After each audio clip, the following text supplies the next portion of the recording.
Recursion. Recursion is a function that calls itself.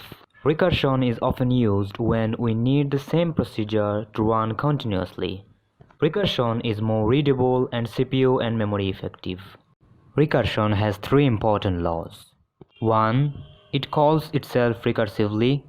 2. It has a termination condition. Termination condition is a condition where the recursion will stop. 3. The algorithm moves toward the termination condition. After watching this video, you'll be able to understand and use recursion functions. You'll learn how to write a good recursion function that is effective and error-free. Now look at this code. Here we have a sayNumbers function. It takes two integer arguments and prints all the numbers between them. And as you can see, it is a recursive function. Now if we call the function with two parameters 1 and 20, then it will print all the numbers from 1 to 20. We could do this by a for or a while loop, but in this case we are doing it by recursion.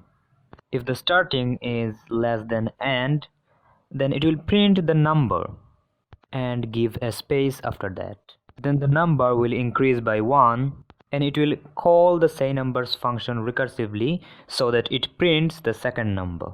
So as long as the number is less than or equal to and, it will keep printing the number and go to the next number.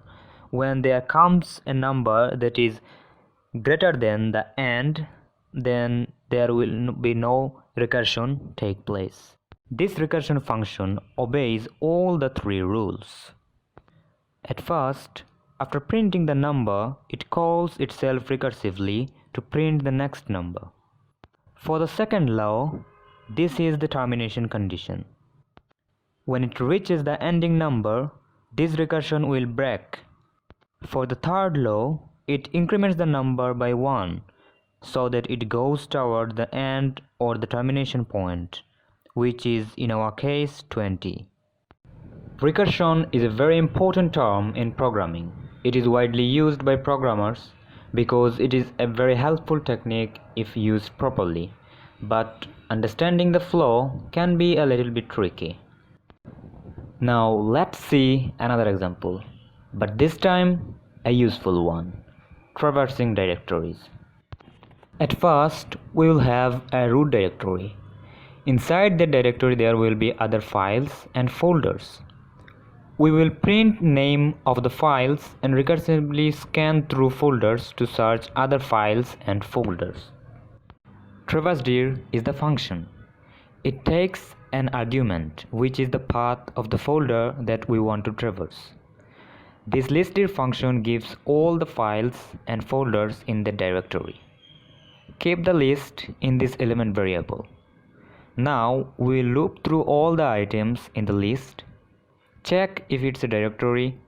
If not, so it's a file, print it. But if it's a directory, then call the function recursively so that it traverses the directory and print the file names. So continuously it will check all the files, print the file names, traverse directory again and again. It will only stop when it reaches in a folder in which there is no folder.